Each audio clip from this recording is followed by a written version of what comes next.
Merhabalar, kanalıma, videoma hoş geldiniz arkadaşlar. Bu polar kumaşımla yandan cepli polar pijama keseceğiz arkadaşlar. Çalışacağım ölçü, kalça ölçüsü 116 santim, boy 100 santim. Oturuş yüksekliği 29 santim arkadaşlar. Evet, her zamanki gibi kumaşımın üzerinden hemen şöyle bir düzeltme çizgisi çekiyorum. Yandan da şöyle bir temizlemek için çizgi çekiyorum.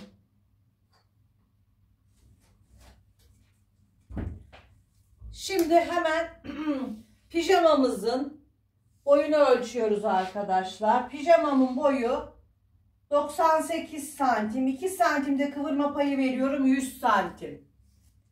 Şimdi buradan hemen pijamamın boyunu çiziyorum.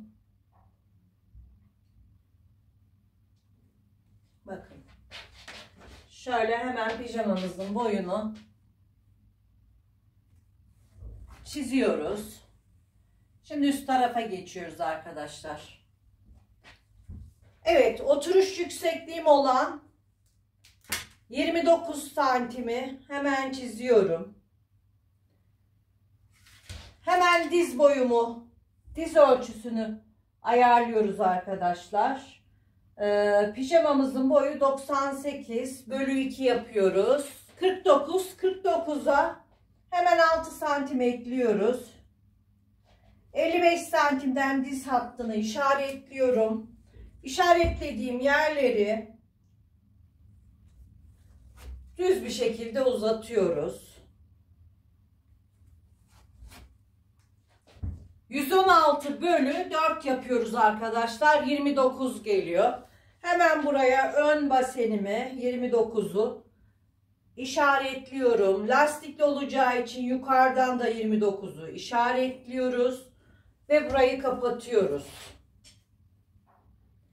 Bu bedende ön ağımı standart 5 santim yapıyorum arkadaşlar. Bakın 5 santimden ön ağımı çiziyorum.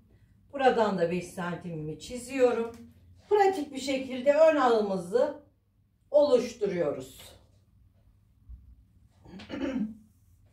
Şimdi ütü hattı diz boyunu bulmak için şuradan tutuyorum ve 29 ön ağı ve baldırımızı, yani 29 5 daha 34 santim. 34'ün yarısını buluyorum arkadaşlar. 17 santim. Şöyle 17'den çiziyorum. Kumaş kenarından ölçüyoruz. Ütü hattımızı aşağıya kadar çiziyoruz. Şimdi düz boy ipliğim, ütü hattımı düz bir şekilde uzatıyorum.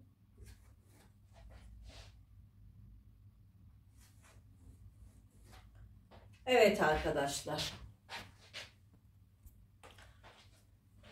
Evet arkadaşlar, şimdi diz ölçümüzü yerleştiriyoruz.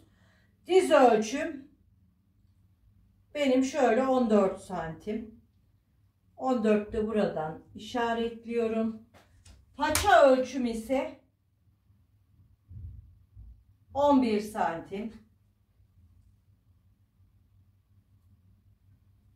Evet, şimdi paçadan dize, bakın arkadaşlar, paçadan dize kadar olan yeri düz cetvelimizle çiziyoruz ve birleştiriyoruz şu şekilde.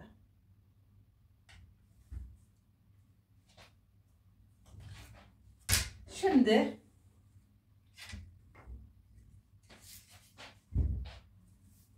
ön ağımı şu şekilde, bakın, cetvelimin devamı olarak ön ağımı çiziyorum.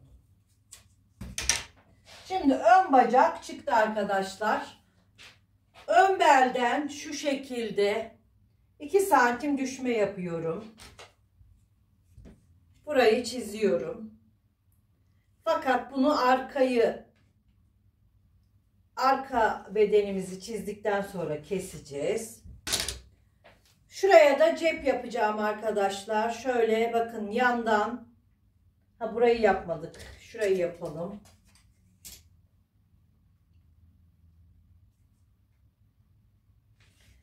Şurayı şöyle çizelim. Şurayı da yine cetvelimizin ucunun denk gelecek şekilde şurayı da çizdik arkadaşlar. Şimdi yandan cep için belden 7 santim giriyorum. Yan taraftan da şöyle 17 santimi çiziyorum. Ve cetvelimle birleştiriyorum arkadaşlar. Burası da bizim cebimiz. Şimdi ön paçamız tamam. Ön paçamızı kesiyoruz.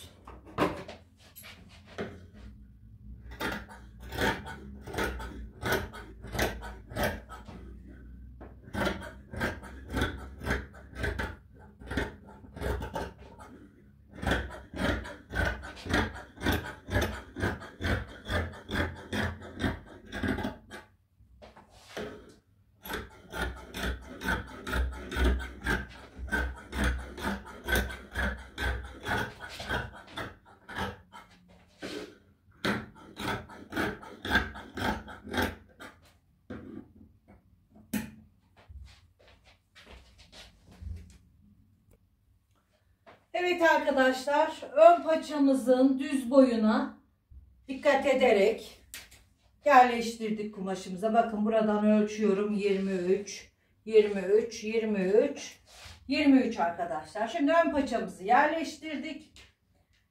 Ön paçamızdan 2'şer santim yanlardan dikiş payı veriyoruz.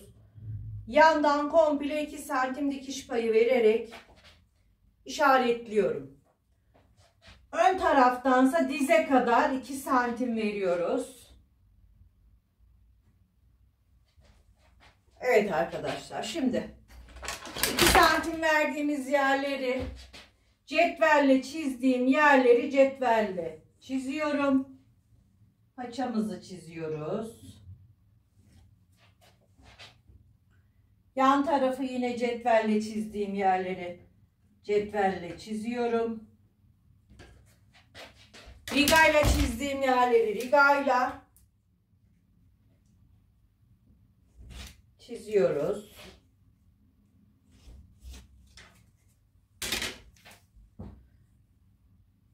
Ütü hattından yukarıya 4 santim yükseklik veriyorum. Bu yan tarafı şu şekilde düz tutuyoruz ve 4 santim yükseklik gelen yerden geçecek şekilde bakın yandan 2 santim dışarı çıktık. Şöyle şu köşeye cetvelimizi yerleştiriyoruz ve belimizi çiziyoruz. Şurayı çiziyoruz. Arka ağ için basenimizin toplamının 8'e bölüyoruz arkadaşlar. Ben 116'yı 8'e böldüğümde 14,5 çıkıyor. 14 santim arka ağ kullanıyoruz. Nereden? Şuradan arkadaşlar. Ön ağ değil. Ön bacak. Yani şurası 29. 29'a yerleştiriyorum. Şöyle 14 santim arka ağ için kullanarak uzatıyorum. 1,5 santim 2 santim aşağıya düşüyorum. Ve arka ağımı pratik bir şekilde çiziyorum arkadaşlar. Bu kadar basit. Şimdi arka ağımı şu şekilde cetvelimizde, riga cetvelimizde, cetvelimiz burayı düz karşılayacak şekilde çizip kestiğimiz zaman pijama, pantolon her ne kesersek keselim hiçbir şekilde sıkıntı olmaz arkadaşlar. Şimdi hemen arka bacağımı da kesiyorum.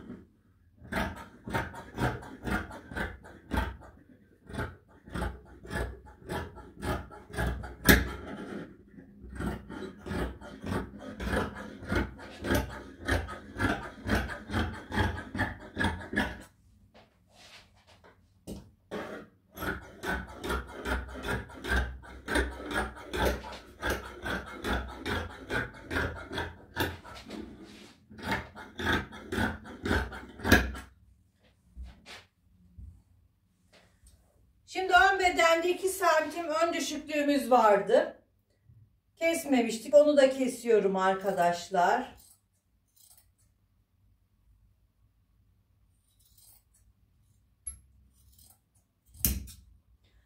Ön ve arka pantolon veya pijama 6 santim yükseklik olur arkadaşlar arkada.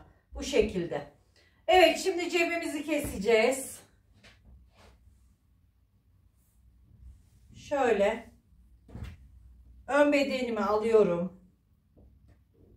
Kumaşımızı şöyle yerleştiriyoruz ve belden çiziyorum. Şöyle şuraya kadar belden çizdik.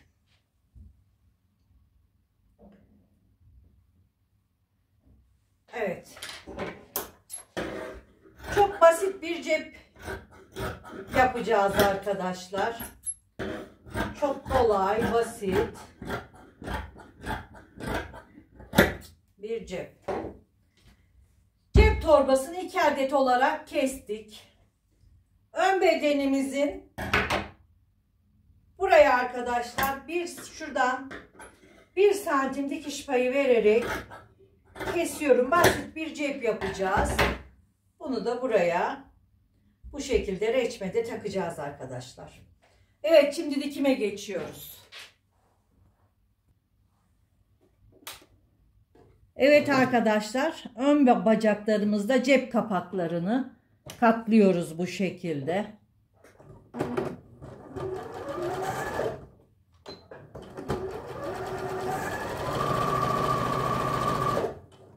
Bir santim dikiş payı vermiştik. 1 santimden cep kapaklarını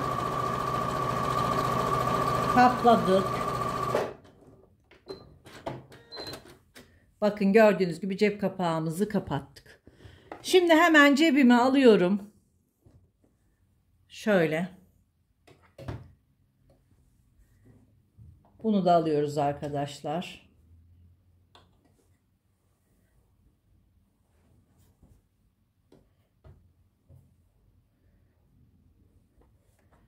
Şurası 7 santim olacak şekilde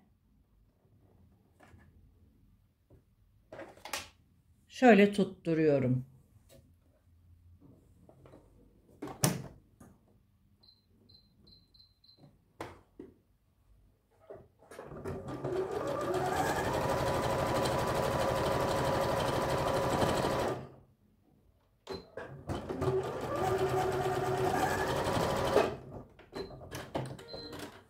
Şimdi çeviriyorum arka yüzünden.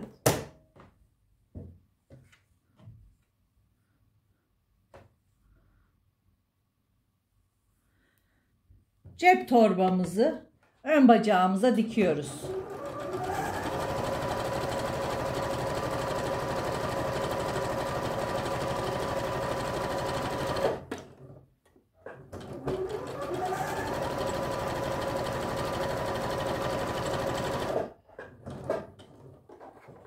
Kenarı da tutturalım.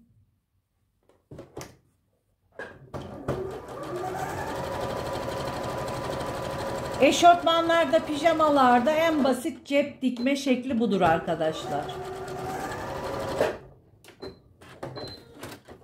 Evet, bakın cebimizi diktik. Şöyle elimizi soktuğumuzda eşofman cebi. Şimdi pijamamın ağlarını birleştiriyorum. Bacak aralarını dikiyorum. Bel kemerini birlikte dikiyoruz arkadaşlar. Evet arkadaşlar, ağlarımızı diktik, paçalarımızı diktik ve pijamamız bu şekilde. Şimdi böyle masaya koyuyoruz. Belimizi ölçüyoruz. Belimize göre kumaş keseceğiz. Belime göre lastiğimi kestim arkadaşlar. Şimdi şuradan şöyle dikeceğiz. Bel kemerimin içine yerleştireceğim arkadaşlar. Şimdi ben belime göre kumaşımı kesiyorum. Evet arkadaşlar, şimdi belimize göre kollarımızı kesiyoruz. Yanlardan dikişli olacak.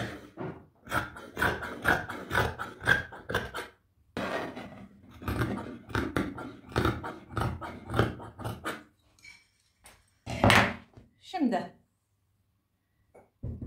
santim eninde belimize göre kestik kemerimizi. Şu şekilde yanlardan birleştireceğim ve bu lastiği içine dikeceğiz arkadaşlar. Evet arkadaşlar, lastikli kemerimizi bu şekilde hazırladık. Lastiğimizi kemerimizin içine yerleştirerek diktik. Yanlardan 2 dikiş var. Şimdi bu dikişi tutuyorum. Yana alıyorum arkadaşlar. Böyle buraya yerleştiriyorum. Ve overlock'ta kemerimizi takıyoruz.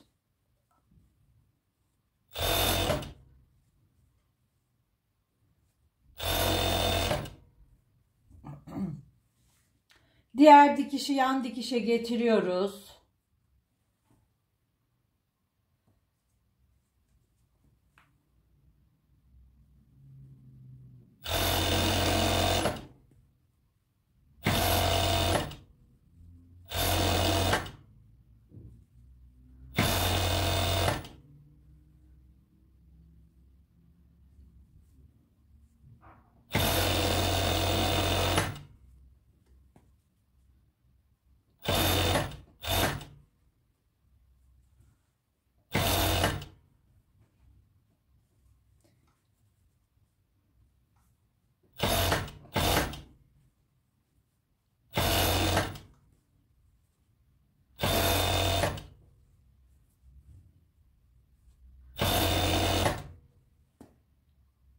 Kemerimizi ölçerek kestiğimiz için zaten tam geliyor arkadaşlar.